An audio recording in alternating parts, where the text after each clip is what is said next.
Good morning, good afternoon, good evening, folks. Michael Zuber, one rental at a time, back with his good friend Dion from Dion Talk. How you doing, buddy? Howdy, doing great. Ready for round two. Hoping the computer plays along this time. Yeah, that's gonna be funny. People who watch video number one are gonna watch 15 seconds of me fumbling around, going, "Why isn't the video stopping? Why isn't it stopping?" Anyways, that's why I don't edit videos. You get the real thing. But hey, something I want to do here is I want to talk about 2023.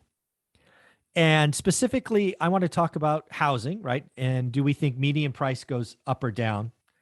Uh, I haven't really talked about 2023 a lot because I think there's a lot of variables um, that are really only guesses at this point. I think 2022 median home price is a layup because just the market doesn't move that fast. But 2023 is not a layup.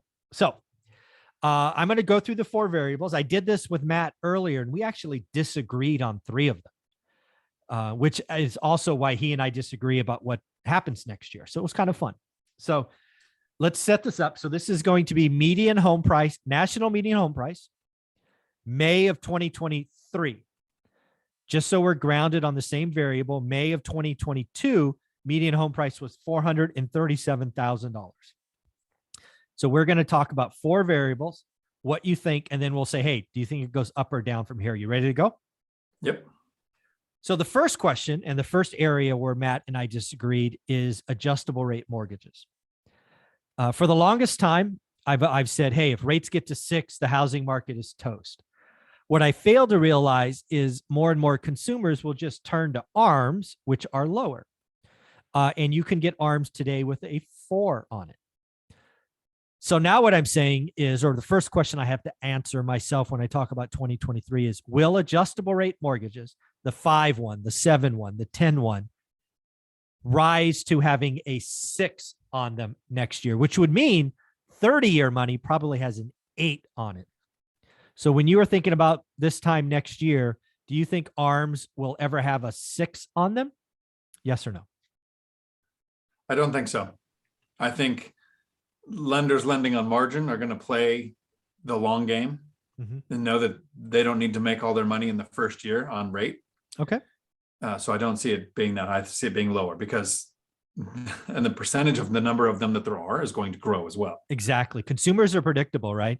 If they can't get a 30-year with a 7 on it, but they can get an ARM at 4.8, it's like, oh, honey, don't worry, we'll refi. I mean, they'll just tell themselves all kinds of stories. Well, the lenders will tell them all kinds of stories. I've actually heard lenders justifying a year ago all of the reasons why ARMs sucked. The lenders saying it, and now they're like, well, it's either that or we don't eat. Exactly.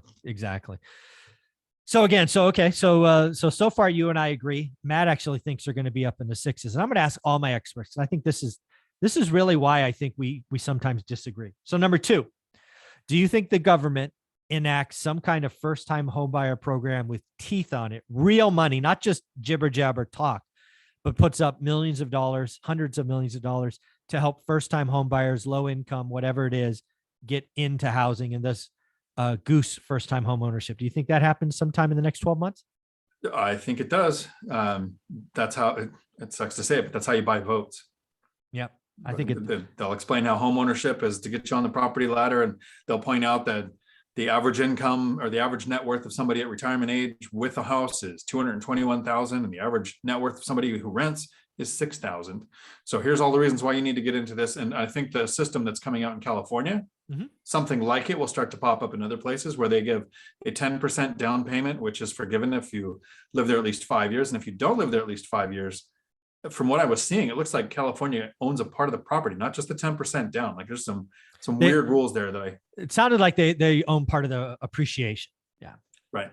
Yeah. So yeah, again, very, very interesting. So I agree with you. I think there's very few things, because I think obviously November comes, Republicans take the House or Senate or both. Thus you have a split government, right? Democrat president, a split Congress.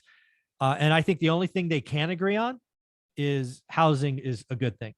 So I think if they get something done, it will be around home ownership and first-time homeowners. I think that's a red or blue yes vote.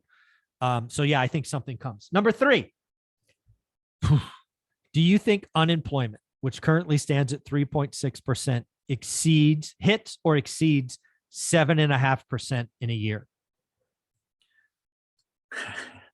trying to figure out if I want to agree with you or Matt on this one. Ah, I don't. I see it staying low. I see the demand for employment. I mean, yes, some sectors are going to be hit really hard, but I run a nonprofit. I have employers calling me every day, and we can't find people for those positions. okay. So I'm not seeing that softening. I would say 5 to 6, yes. Above Enough. 7, no. No. Okay. I like it. And then the last one was a recession. So I don't know if you saw it because you were on a trip. I gave you credit.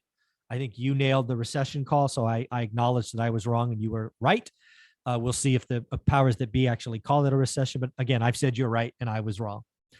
Now, as you look out into next year, do you think the recession gets bad? And what does bad mean? That means GDP falling by more than 2% quarter on quarter on quarter. Do you think this is going to be like a shallow recession where it's, in the ones or below, or do you see this thing getting bad and staying bad for the next 4 quarters? I don't see it staying bad. Okay. I don't see the fix. I know that the housing slowdown is really going to impact several different things. And housing will be the blame for the prolonged nature of it, but I don't see it lasting more than a year. I still stand by. I think the Fed's going to realize that low interest rates didn't cause inflation, and they might not do it by the end of the year. So I'm going to lose my $2. But at some point, they're going to say we need to do these things to stimulate the economy because we hit a recession. Mm-hmm. And they'll go to, it could be lower rates, it could be something that I can't anticipate, mm-hmm. but I don't see it lasting that long. All right. So these are the 4 variables that I have to think about. I think we agree at least on 3 of the 4. So now I'll ask you again, it's a complete wild ass guess, as all of these things are, but it's fun for me. Where do you think median home price will be in 12 months, assuming that we start from a base of 437, which was May of 22's median home price? Do you think it's up or down? And then what's the percent up or down? What's your wild ass guess? So your broken crystal ball. My broken crystal ball, right? Which breaks LVP flooring when you drop it. So don't do that. Don't do that. No. So my timeline, and you said WAG. It's just a guess, wild guess. Yeah. In 6 months, median home price will be up because we're going to lose more of the bottom end. But in 12 months, it'll come back to about to where it is now, because we're going to have more first-time buyers this time next year. And I think that'll add to the low end. Not that prices are going to drop, but we're going to add to the low end, which will bring the median back down to where we're at now. So I would say it's going to be about where we are now. After it goes up, then comes back down. Yeah. So just so you know, on my daily financial news, you are calling exactly what Mark Zandi, who is a chief economist at Moody's, he's calling for 0. He's calling for a 0. The rosy outcome was Zillow at 9.7, totally talking their book. And then there was somebody, I want to say it was some economic firm, which I wish I remember their name, but they're actually calling for -5. -5%. So that's full spectrum. Yeah, that's the spectrum, right? And I came in at 4%. I thought it'll be up 4% from here. So 4. So a really quick example on how in my area, a 30% crash would be a 10% gain. Over what period? That's the thing. So if we look at 2020 to 2021, we saw 24% appreciation in my area in Washington State. And then we saw 24% again. So we've seen over 20% 2 years in a row. So we're 40% up from 2 years ago. A 30% crash would mean that in 2 years, we went up 5% each year, which is the historical norm. So a 30% crash would be the historical norm. So more crash videos. Yeah. It's funny. I would say about 1 out of every 4 comments on any of my kind of real estate talk about prices are people saying it needs to, it has to go back to 2019. I'm like, really? It has to? Okay. I don't see it. Because in 2019, everybody was making this crazy money they're making now. Yeah. Like our tiny little company, we had to do, first we did a 5% and then a 5% raise. So 10% within 8 months. And then we just did a 20% raise. And we're still not able to find and keep because people were being paid $75,000 a year to sit on their couch on unemployment for a year here in this state. Wow.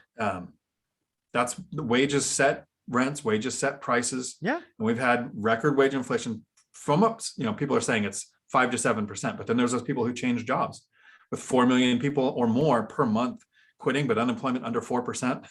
they're not quitting and going on unemployment. They're quitting and going to Okay. jobs that are paying 10, 15, 20% more than what they were making.